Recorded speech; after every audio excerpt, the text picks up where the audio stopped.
Welcome to this explainer. Today, we're diving into something I honestly found completely mind-bending. We're going to decode a definitive, ancient manual on enlightenment. Specifically, we're looking at volume 98 of the revered Yogacara Bhuma Sastra, traditionally attributed to Maitreya Bodhisattva. Now, don't worry, we're not just going to dryly read an old textbook here. Our goal today is to take this really dense, profound wisdom and transform it into a highly structured, super practical roadmap for your mind. We're going to explore the actual nuts and bolts mechanics of human consciousness and look at the exact steps you need to elevate it. So here is our roadmap for today. We'll be covering 1. Taming the mind monkey, 2. Mindfulness and mental power, 3. The 7 awakening jewels, 4. The 3 higher trainings, and 5. Breathing toward ultimate liberation. Let's jump right in. Section 1. Taming the Mind Monkey. You know, it's totally fascinating how this ancient text uses a metaphor that feels, honestly, almost like a modern video game setup. Picture a massive, towering snow mountain. This mountain represents the profound teachings and the strict discipline we all have to climb if we want to reach enlightenment. But who's actually on this mountain? Well, there's a monkey. And if you've ever tried to sit down and just meditate for even 5 seconds, you know exactly who this monkey is, right?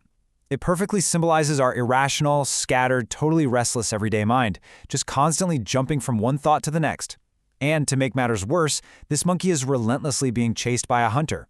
That hunter represents worldly temptations and destructive distractions that are actively trying to capture our attention. So to survive, the monkey has to figure out how to navigate this steep mountain without getting caught. But before we can even start climbing that mountain and outsmarting the hunter, the text lays down a really fundamental rule about protection. We usually think of protecting ourselves and protecting others as two totally different things. But the source material links them beautifully. It says that true self-protection actually means turning inward. It's about cutting off your own mental defilements, your own cravings, and your attachments. Because when you do the genuinely hard work of purifying your own mind, you automatically achieve the second state, protecting others. Why? Well, it's simple. Because when you no longer hold on to anger, greed, or malice within yourself, you naturally just exist in a state where you cause no harm to anybody else. It turns out, literally the absolute best thing you can do for your community is to fix yourself first. Which brings us to Section 2, Mindfulness and Mental Power. So we obviously need some exact tools to stop this monkey mind from just wandering all over the place.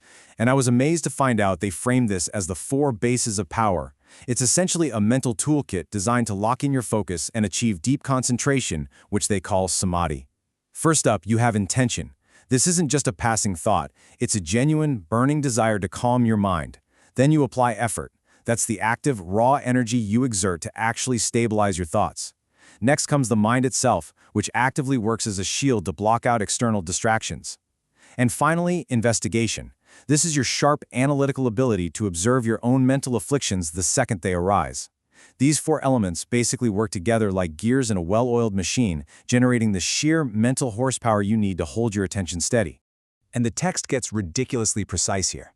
It maps out what essentially feels like an operating system update for the human body. It meticulously categorizes 22 distinct human faculties, or roots. And these 22 faculties dictate our entire capacity for wisdom, energy, and action in our everyday lives. This list covers everything, ranging from our basic physical senses like sight and hearing, all the way up to the ultimate, completely undefiled awareness of an enlightened being. It's a complete top-to-bottom inventory of the human operating system, showing us exactly what hardware and software we have to work with on this journey. Let's just pause for a second and really absorb the philosophical weight here, because this quote is a total paradigm shifter. We spend so much of our lives wrapped up in our ego, fiercely defending our identity, right? But the text argues that once you strip away the illusion of the ego, what are you actually left with? Basically, it's telling us, don't take your bad habits personally. They aren't you. Once you stop defending your ego, self-improvement just becomes this really simple, mechanical process of cleaning a filter. Without a self to protect, you just identify a defilement, like anger or greed, and you systematically apply purification. It completely takes the personal offense out of our daily struggles and just turns it into a clear, actionable science. Moving on to Section 3, the 7 awakening jewels. The text beautifully compares the 7 factors of awakening to the legendary treasures of a mythical wheel-turning king. It basically treats these mental states like powerful power-ups that unlock incredible capacities in your brain. First, mindfulness is like the grand wheel that just crushes enemy distractions. Investigation is the massive elephant, capable of probing vast, unknown territories of knowledge. Vigorous energy? That's the swift horse that accelerates your progress. Joyful realization is compared to a delightful woman, bringing some much-needed joy and lightness into what can, let's face it, be a very serious practice. Mental tranquility is the divine jewel that clears away the darkness of a heavy, foggy mind. Deep concentration is the treasurer, perfectly organizing all your mental wealth. And finally, equanimity is the general, leading your mind with perfect balance and calm into any situation whatsoever. But how do you actually use these jewels in real life? The advice here is basically ancient time blocking. Even thousands of years ago, they knew you couldn't effectively multitask your mental states. To use these 7 factors properly, practitioners are advised to literally structure their day into 3 distinct phases. In one phase, you might focus entirely on shamatha, which is deep, unwavering calm. In another phase, you shift gears to vipassana, which is sharp, penetrating insight. And then, in the final phase, you work on blending the two, perfectly balancing absolute stillness with razor-sharp awareness. It's a highly structured, super intentional daily routine designed for optimal mental conditioning. Now let's zoom out for Section 4, the 3 higher trainings. Here we define the absolute core architecture of the Buddhist path, known as the 3 higher trainings. And here's the catch. They absolutely must happen in this exact order because of a strict linear dependency. It turns out you simply cannot meditate your way out of doing bad things. It all starts with sila, or morality. Without the solid bedrock of ethical living and moral restraint, your mind is always going to be plagued by guilt and background restlessness. You simply cannot achieve the second stage, samadhi, or deep concentration, if your mind is turbulent from unethical actions. It's impossible. Only when that concentration is perfectly stabilized can it act like a magnifying glass, giving rise to the third and final stage, prajna, the true liberating wisdom that lets you see reality exactly as it is. So this high-level architecture translates into a very concrete 5-step staircase. You start with step 1, generating pure faith and a willingness to step back from worldly chaos. That seamlessly leads into step 2, enforcing actual moral restraint in your daily actions. But step 3 is where it gets incredibly relevant for us today, sense restraint. This means literally guarding what you look at, what you listen to, and what you consume. It's basically an ancient version of a strict media diet. Step 4 is finding joyful isolation, learning to be perfectly, genuinely content in your own solitude. And finally, step 5 is the active, deliberate clearing of those final mental hindrances that cloud your judgment.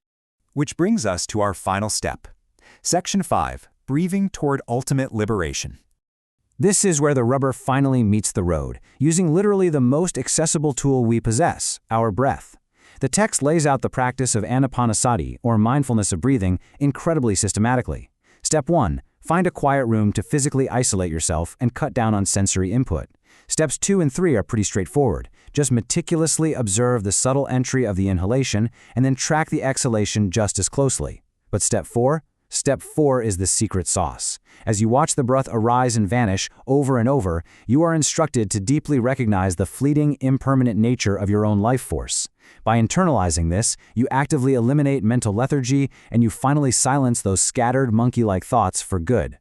However, the text warns us to be super vigilant.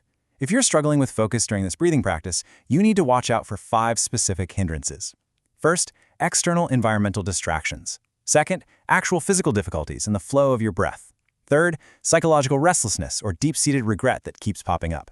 Fourth, the heavy sinking pull of lethargy and sleepiness. And fifth, and honestly this is my personal favorite, a sudden craving for social interaction. Yes, that sudden, overwhelming urge to check your phone or text a friend the second you sit down to meditate, that was a highly documented problem literally thousands of years ago. Identifying these roadblocks is the very first step to dismantling them. And this brings us to this incredibly vivid comparison from the text that perfectly illustrates why we absolutely have to apply this discipline. It contrasts 2 totally different types of mindsets. On one side, you have the dirt mound. This is irrational, scattered attention. It's loose, it's fragile, it's completely confusing, and it gets easily blown away by the slightest wind of distraction. But on the other side is the 4-horse chariot. This represents rational, highly cultivated attention. It is powerful, it is heavy, it's incredibly stable, and it actively crushes the dirt mound, clearing a definitive, straight path forward. Ultimately, we are trying to upgrade our minds from a fragile pile of dust to an unstoppable chariot. So after exploring this incredible ancient roadmap to spiritual ascent, from understanding the actual mechanics of our restless thoughts, to wielding the 7 jewels of awakening, and finally mastering our very breath, the ultimate question remains. The map is drawn, the tools are laid out right in front of us, but knowing the path isn't the same as walking it. The next time you sit in silence, ask yourself, are you driving the chariot or are you just a monkey throwing dirt in the wind? Thank you so much for joining me on this explainer, and good luck on the mountain.